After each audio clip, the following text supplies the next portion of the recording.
Кыргыз Республикасы Министрлер Кабинетinin 333 токтом негизинде Талас облусунун аймагында жайыт жерлерди көзөмөл жүргүзүү максатында жаратылыш ресурстарын экологиялык жана техникалык көзөмөл министрлиги, Талас областык ички иштер башкармалыгы, туристтик милициясы облус аймагында чет өлкөдөн келген туристтерге жана ошондой эле жарандарга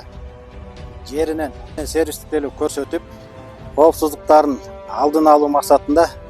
иш чаралар жүргүзүлүүдө.